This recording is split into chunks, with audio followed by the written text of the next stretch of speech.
If you play League of Legends, especially top lane, you might have faced a champ with what many like to call an overloaded kit. What does that mean? Well, according to this guy on Reddit, and he has 500 upvotes, so he's definitely a reliable source, an overloaded kit is one that just has way too many things going on. These are the guys who have spells with essays for descriptions, conditional added effects, and random bullshit that just got added in for seemingly no reason. When facing such a champ, you're likely to be left asking, who the f gave this the green light?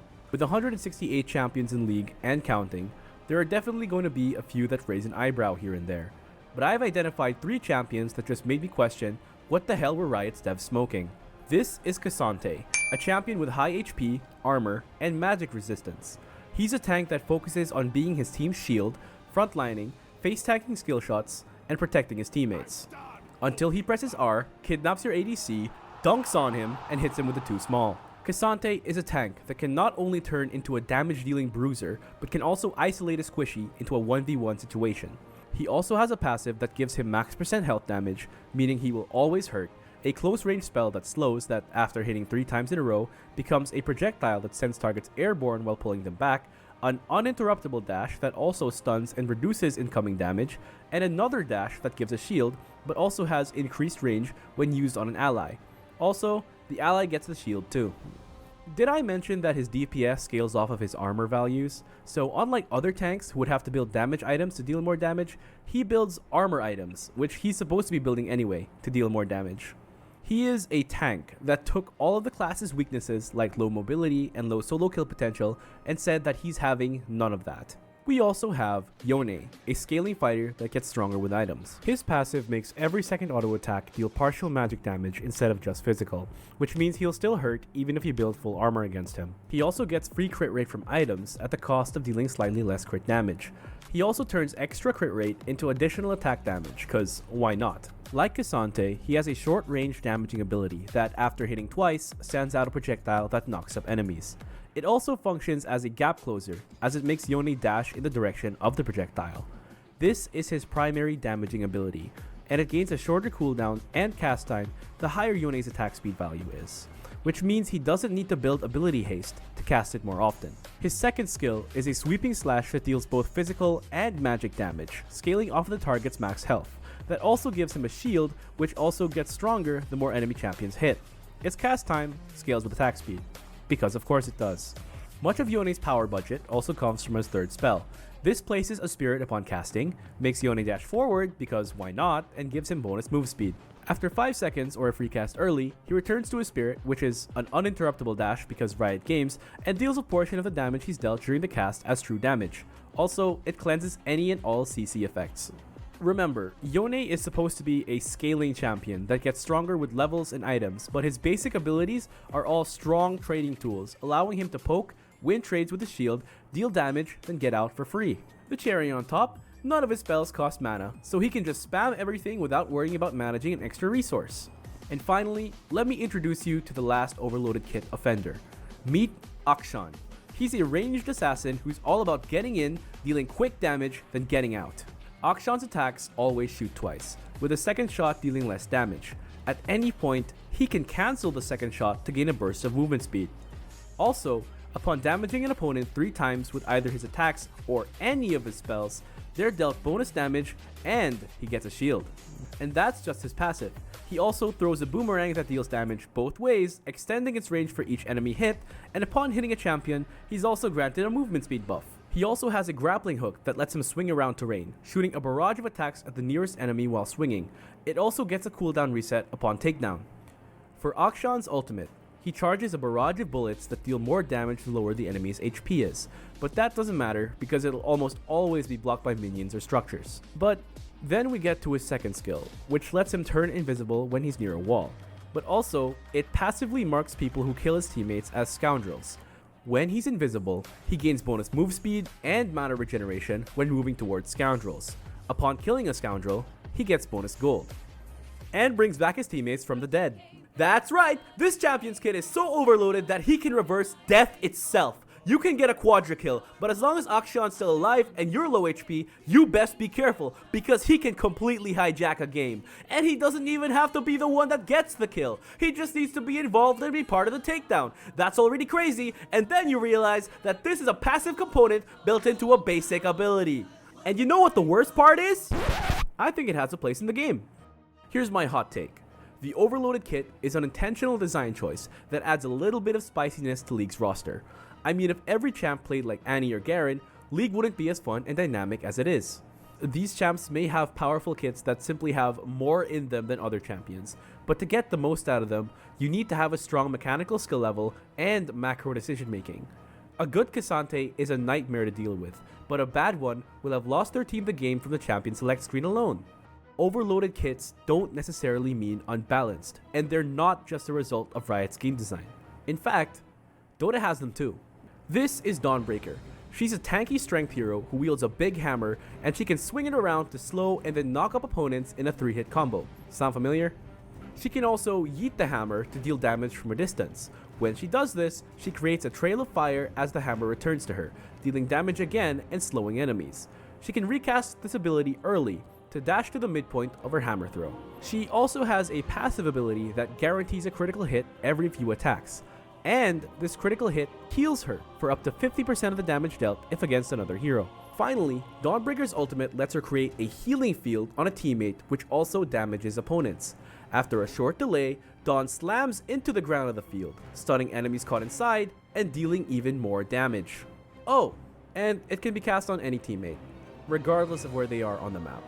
That's right, Dawn's ult can heal your entire team, deals great damage, stuns, and has a global cast range. It's Shen ult on steroids. And speaking of steroids, this is Marci. Don't let her looks fool you. This girl is secretly IceFrog's take on making a JoJo character. She has a flip, and while her version doesn't deal max percent HP like Singed, it has its uses. When used on an enemy, it deals damage to them and in an AoE upon landing, slowing all opponents hit for 3 seconds. And you can also flip allies, letting you save them or troll them. She can also dash to a teammate, leap off of that teammate, and deal damage and stun in the landing AoE. Also, that teammate gets a movement speed boost, cause IceFrog. So this single basic ability gives her damage, reliable CC, insane engage range, an escape tool, and a teammate buff. She also has a passive that gives her and a chosen teammate bonus damage, lifesteal, and shared lifesteal as long as they're near each other. Then we get to her ultimate, which gives her a move speed buff and turns her basic attacks into Hail of Blades with a 1.5 second gap between flurries.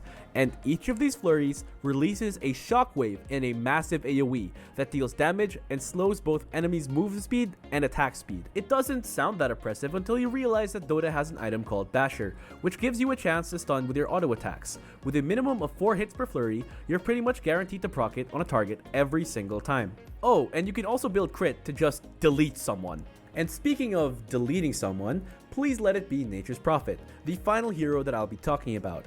If you've played Dota in the past year or two, you'd know how oppressive this guy is in both lane and throughout the course of the game. Also, I'm still salty about TI3, Navi should have won. This smelly old man can spawn a ring of trees at will, and enemies caught inside the trees will take continuous damage. That sounds simple, but if you don't have certain items or a built-in escape tool, you don't really have a lot of options. He's a ranged hero and can just attack you while all you can do is stand there while he whittles away at your HP bar. That'll teach you to litter. Next, he can teleport anywhere on the map. That's honestly already a really strong ability, but then IceFrog decided that it needed more power, so now you're given a buff to your auto attack damage after completing the teleport. And for some reason, that damage buff becomes an increasing armor buff. Why is that a thing? I have no clue. IceFrog works in mysterious ways. He can also convert trees into controllable treants. Most people will just group select these guys and A-click them to the nearest tower, but creative NP players will use them to scout, stack camps, farm, tank spells, and body block enemies. And for his ultimate, he creates a bouncing bolt of energy that increases in damage with every target hit. With global cast range and bounce range, it's an insane tool for farming, pushing, and counter pushing because its cooldown is so low for an ultimate ability. Sounds like he can do it all, and that's because he can. He's been played in every position from carry to hard support and always finds a way to stay relevant in the pro scene and high level pubs. And recently, people have started picking him as a ranged assassin with global presence, TPing in, making some trees, and right-clicking someone to a slow and painful death because they were too cheap to shell out 100 gold for a hatchet. And then you get caught out like the squishy you are because you have no mobility. And that, my friends, is where League and Dota differs when it comes to overloaded kits.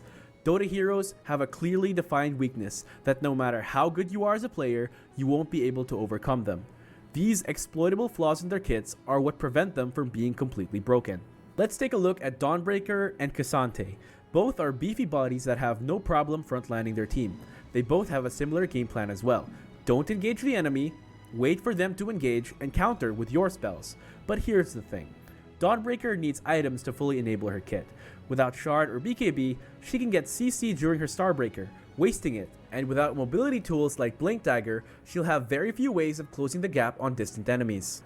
But by spending gold and item slots on these items, she's hurting her DPS by not spending on things like Desolator or Harpoon. Cassante doesn't have such an opportunity cost when itemizing.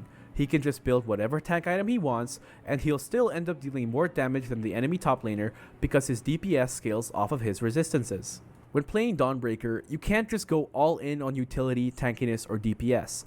You need to itemize accordingly when using her, otherwise you'll be a tank that deals 0 damage, or a bruiser that gets stunned, kited, and killed before you even have a chance to throw her hammer. And while Cassante can also get kited because of his predictable engage pattern, he's still a tank, and when the enemy is kiting you, that's time, damage, and abilities being wasted on you instead of your teammates. You're doing your job, but if and when the enemy steps out of position, you can punish them and solo kill them with your ultimate. Then we get to Marci, who needs items to scale into the late game, but she does not farm fast. She has very little farming tools built into her base kit, and she can't reliably take neutral stacks without committing her ultimate. Her win condition is to snowball from an early to mid game lead. If you can't make an early impact or end the game before your enemy hits their power spikes, you're in for a rough time when the late game comes and you're underfarmed compared to their 6-slotted Sven. Yone, on the other hand, is meant to be a scaling champ. His win condition is to not feed during the laning stage because he farms fast and scales harder than most other champions. However, that's not that hard when you have all the trading tools he has, like a shield, multiple dashes, and a poke tool. If the Yone knows what he's doing and doesn't die to anything short of a jungler gank, good luck trying to outscale a champ that gets 100% crit rate from building just 2 items. And even when you do beat him in lane, he has the tools to come back from behind because of how well the champ scales and farms. As powerful as it is, Marci's ultimate is also her biggest downfall. The majority of her damage output is gated behind this single spell. If the enemy team successfully disengages and waits out her ult time, they've effectively rendered Marci a non-threat. This is in stark contrast to Yone, who can whiff his ult and still end up dealing the most damage in a teamfight because of all the other tools he's given. Marci also has high mana costs relative to her mana pool, so even if her kit gives her a strong early game and laning stage, she won't be too dominant because she can't use her spells too much. Meanwhile, Yone doesn't have a mana bar to worry about. Finally, we get to Prophet and Akshan. Both are ranged heroes with high damage output through their auto attacks and are highly active on the map. They're also both a bit squishy. Prophet and Akshan will both get popped if someone gets on top of them and locks them down. Yes, this is technically Akshan's exploitable weakness, but remember, he has a grappling hook and can remain invisible indefinitely. So who has the mobility to catch up to him, the CC to contain him, and the damage to kill him before he kills you? Besides Yone. Also, Akshan's grappling hook resets its cooldown upon takedown, so he can swoop in, get a kill, then get out. You're supposed to be able to punish assassins when they go for the all-in, so giving them a get-out-of-jail-free card after killing a key target doesn't sound fair. I mean, isn't that why they removed Duskblade? Compare this to Prophet, who has to commit to a teleport as it has a 30-second cooldown at max level. And that's not even mentioning the fact that Akshan's kit still grants him a shield, movement speed, bonus damage, instant wave clear, mana regen, and the ability to bring back the dead. Am I saying that Dota's character design is better than League's? Not necessarily. I still think that there are stellar examples of well-designed League champions with clearly defined weaknesses. For example, Jhin, an ADC who is often hailed as the best designed champion in the game, can't kill tanks and has no dashes. Now, I also acknowledge that I've probably made all of the champions listed in this video look way more powerful than they actually are. Truth is, none of these champs are doing well in terms of win rate. Except Akshan, because that guy. That's because Riot, to compensate for these champs having so much power in their kits, has to intentionally keep their numbers low so that they're not too oppressive. But to me, simply messing with damage numbers and calling it balanced sounds like lazy game design. I'm looking at you, Bethesda. But I've gotta give credit where credit is due. It's nice to see that Riot are finally taking a step back and releasing champions with kits that are much more straightforward. Like Naafiri, an assassin who doesn't have a get out of jail free card, and Hui, who's the first mid laner in years to not have a dash. We know that Riot can continue to create unique and engaging champions without having to resort to making another Cassante, so hopefully they keep doing it. After all, what else are they going to use those 200 years of game design experience for? If you liked the video or are interested in more Dota and League content, be sure to hit that like button, comment down below, and subscribe for more. Ace out.